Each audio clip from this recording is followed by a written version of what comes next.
Agora, turma, me acompanhe na disciplina de História, página 18. Povos africanos. A população brasileira atual é composta, dentre outros povos, por descendentes de africanos. O que você sabe sobre a história da África e sobre as culturas africanas? Você sabe como os povos africanos foram trazidos para o Brasil?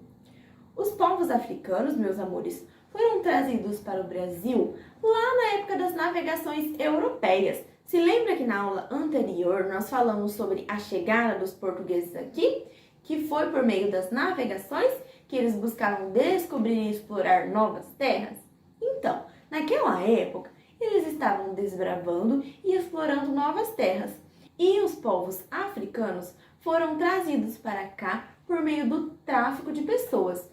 Então, eles eram comprados a um preço baixo. Então, as pessoas estavam sendo tratadas como mercadoria. Esse era o tráfico de pessoas.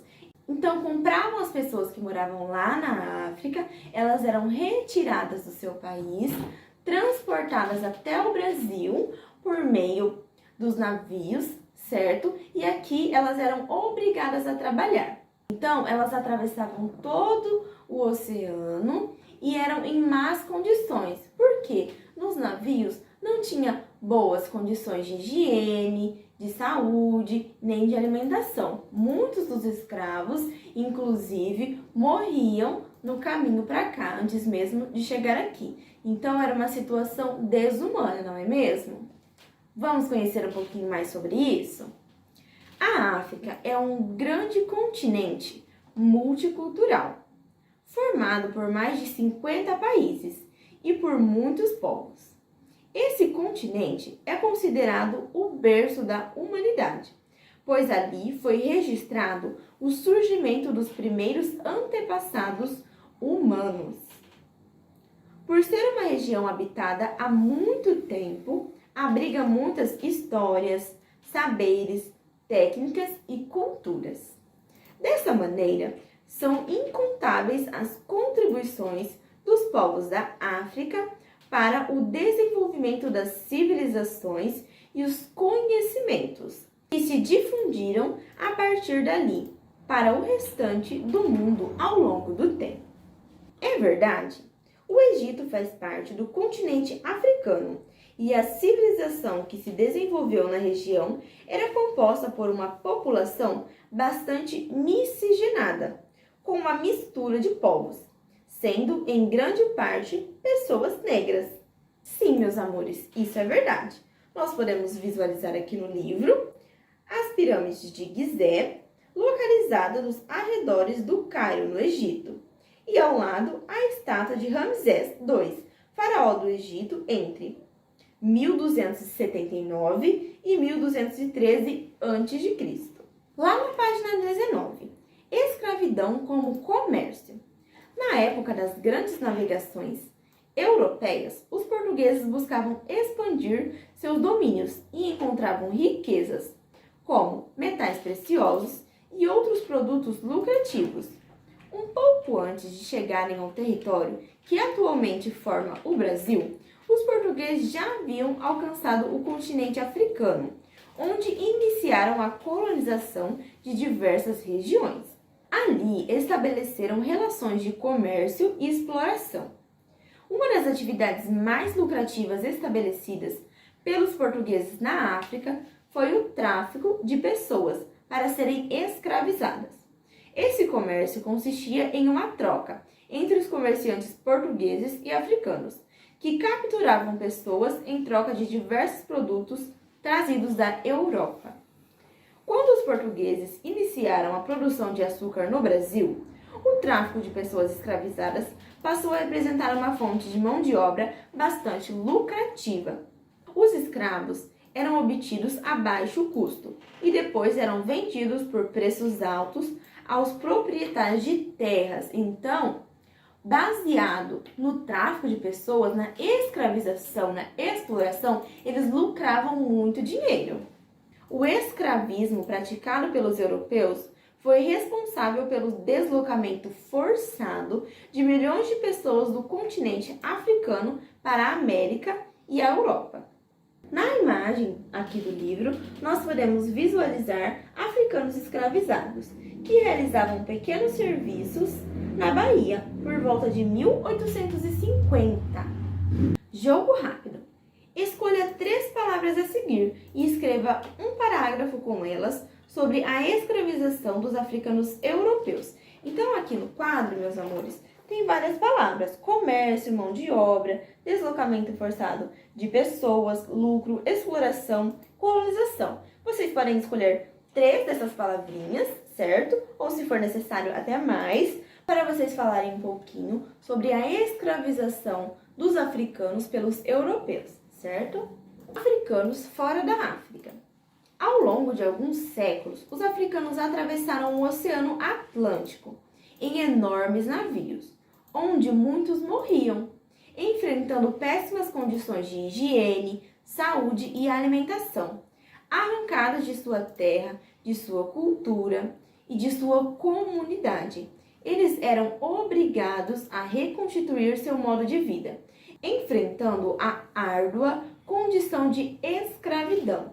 Então, na imagem do livro, nós podemos visualizar a situação desumana, certo? Dos africanos dentro do navio. Então, eles estão acorrentados, tumultuados, com péssimas condições. A dispersão de africanos para outros continentes foi um movimento muito significativo.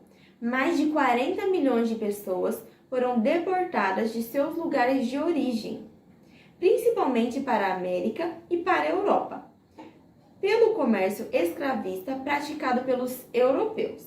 Assim, constitui-se uma das maiores diásporas, ou seja, dispersões de povos de seus locais de origem, por guerra, disputas religiosas, políticas e outros tipos de conflitos, certo? Da história. A de africanos que foram obrigados a viver em diversas regiões do mundo, do outro lado do Oceano Atlântico. O Brasil foi a região que mais recebeu africanos escravizados. E ainda é, nos dias de hoje, o país com maior número de descendentes africanos do mundo. Jogo rápido. Desembaralhe as letras e descubra palavras que completam as frases. Então, vocês irão desembaralhar na letrinha A e na letrinha B. Os africanos eram obrigados a atravessar o oceano na letra B. A dispersão forçada de pessoas para outros continentes é chamada de... Na página 21, nós vamos falar um pouquinho sobre a diversidade de povos africanos. A África é um imenso continente, com uma grande diversidade de povos. Antes da chegada dos europeus, cada povo vivia do seu jeito, com diferentes línguas e modos de vida. Então, eles já tinham uma cultura, uma dinâmica de vivência, certo?